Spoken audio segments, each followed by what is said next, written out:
जिन से रिलेटेड है कोई कहानी आपके हाँ पास? हाँ, जैसे आपने कहा ना जिन हमारे बीच में रहते हैं और हमें पता नहीं लगता। हम लोग सोचते हैं एक जिन दो जिन, कई बार पूरा जिन्नों का परिवार रहता है। मतलब ऐसी भी इंसिडेंट्स लोगों के साथ जो हुए हैं जहां पर उन्होंने फेस किया सिचुएशन। तो मेरे पास ऐसी एक स्टोरी आई थी यूपी के रायबरेली से। तो वहां पे एक मुस्लिम परिवार रहता था। उसके अंदर मतलब बड़ा घर था उनका। तो टोटल मिला के ये लोग करीबन 15-16 फैमिली मेंबर्स थे। इनमें एक लड़की थी अल्फिया करके और उसकी 3-4 सिस्टर्स थी। इनके घर में सबसे बुजुर्ग महिला थी वो इनकी दादी थी, करीबन 115 साल की उनकी एज होगी। और उसके अलावा इसके फादर थे, मदर थी, चाचा चाची, ये सब लोग थे। तो इनकी दादी जब भी बच्चे बड़ी हुई, मतलब 17-16-18 साल की एज की हो गई थी, 17 से लेकर 22 की रेंज में सारी बच्चियां थी।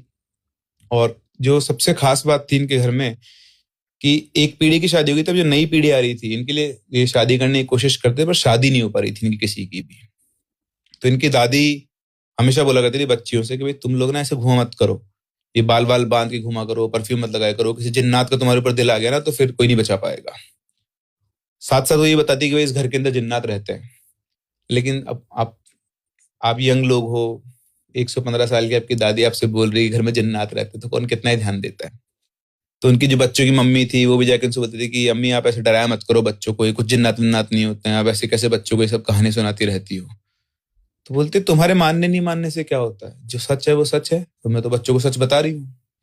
तो सब लोग उनको अवॉइड ही कहते रहे, ठीक है एज के इस पड़ाव पर है, कुछ भी बोलती है। सटे आ गई है। हाँ ऐसा कुछ हो गया है। फिर क्या हुआ, धीरे धीरे जो ये अल्फिया थी इसके ऊपर चीजों का मतलब असर दिखना शुरू हुआ। तो एक दिन की बात है, तीनों चारों जो बहनें थी छत के ऊपर खड़ी होकर सेल्फी खींच रही थी, हल्का बहुत अंधेरा था।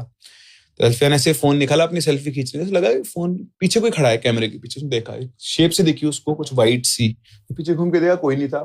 फिर इधर देखा तो दूर दिख रही थी वो शेप, जैसे दोबारा देखा तो एकदम से शेप उसके पीछे आके खड़ी हो गई। फिर घूम के देखा तो यहाँ पर कोई भी नहीं था। तो उसने अपनी बाकी बहनों को बोला कि यार मैं से ना सेल्फी ले रही थी और मुझे कुछ दिखा। तो उसने बोला कि तू वापस से खड़ी होकर उसी एंगल पे सेल्फी ले, देखते। तो सेल्फी ली, चारों तरफ घूम फिर के कुछ भी नहीं था। तो उसने तेरे मन का वहम है, ऐसा कुछ भी नहीं है। उसने बोला नहीं यार पता नहीं मुझे ऐसा लगा। बोले चल कोई बात नहीं। सब लोग बच्चे नीचे पहुंच गए। अब उस दिन के बाद से क्या थोड़ा मतलब अल्फिया को ऐसा महसूस होने लगा कि घर में कोई ना कोई है जो उसको देख रहा है। बड़ी अलग सी खुशबू उसको आया करती थी। तो ये प्रेजेंस का सबसे बड़ा वो होता है इसमें कि जब भी आपके घर में अच्छे जिन प्रेजेंट है ना तो बहुत अच्छी खुशबू आएगी। जैसे कुछ ऐसे बोलते हैं कि कुछ जिन होते हैं इनका लड़कियों पे दिल आ जाता है, तो जिसको उसने पसंद कर लिया उसके आसपास रहेगा और उसके अंदर से आपको ऐसी खुशबू आएगी जो आप नॉर्मल परफ्यूम्स के अंदर आपको नहीं आ सकती। तो बहुत अच्छी अच्छी से उसको खुशबू आया करती थी और उसने कभी ध्यान नहीं दिया इन चीजों के ऊपर। ये बहुत चंचल थी वैसे, पर उस दिन के बाद से ना बिल्कुल गुमसुम से रहने लग गई, अजीब सा बिहेव करती थी।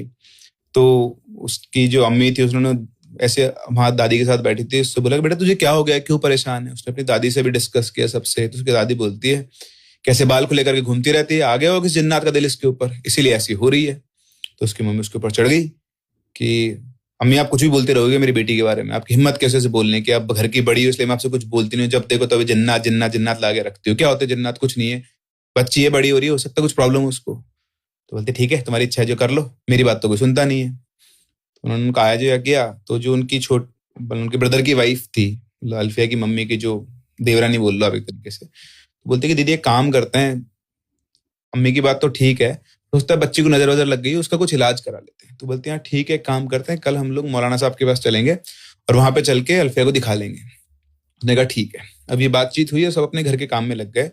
और उसी करीबन 1 घंटे के बाद इसकी जो मम्मी थी जो कहती है कल मौलाना साहब के पास चलेंगे, वो बाथरूम में गई और बाथरूम जाके इनका पैर फिसल गया एकदम से। तो ज्यादा तेज नहीं गिरी थी, लेकिन जैसे ही गिरी तो इनकी जो सबसे बड़ी हड्डी होती है पैर की, उसके 3 टुकड़े हो गए थे हल्का सा फिसली गिरने में। तो उनको हॉस्पिटल लेकर गए, हॉस्पिटल में प्लास्टर चढ़ गया पक्का। तो इस आपाधापी में सब भूल गए कि कल कहीं जाना है मौलाना साहब के यहाँ, और वो बात आई गई हो गई। और तो जो अल्फिया थी उसकी प्रॉब्लम बढ़ने लगी धीरे धीरे। तो बिल्कुल पहले वो 5 टाइम नमाज पढ़ा करती थी, वो उसने छोड़ दिया। बाकी जो भी काम किया करती है वो सभी बंद कर दिए, बिल्कुल घर के अंदर चुपचाप से रहने लगी। तो एक दिन की बात है, उसकी छोटी सिस्टर भी थी। तो रात के टाइम करीबन 9-10 बजे के आसपास वो उठी तो उसे लगा कि छत के ऊपर कोई है। तो गई छत पर, सीढ़ियां चढ़ के देखा उसने, तो जो अल्फिया थी वो किसी से खड़े होकर बात कर रही थी। तो उसे लगा कि हो सकता है किसी से बातचीत कर रही हो। वो चुपचाप उसने देखा तो उस तरफ कोई खड़ा था, कौन खड़ा है उसे दिखा नहीं, क्योंकि जो बेसिकली ऊपर छत पे आके घर होता है तो हाफ कंप्लीटेड रूम है मान लो, तो उसमें विंडोज का स्पेस होता है पर विंडोज लगी हुई नहीं होती। तो वहां से उसने छुप के देखा तो उसको सिर्फ अल्फिया दिख रही थी, इधर कौन खड़ा है कोई नहीं दिख रहा था। तो लगा हो सकता है कोई चक्कर वक्कर चल रहा होगा दीदी का। तो आई नीचे, जैसे सीढ़ी उतर के नीचे आई, अल्फिया उसके जस्ट सामने खड़ी हुई थी, उसको देख के मुस्कुरा रही थी। तो उसकी शॉक्ड हो गई बिल्कुल कि अभी भी तो मैं ऊपर देख कर आई हूँ, जाने का रास्ता एक ही है, अगर अल्फिया यहाँ है तो ऊपर कौन था।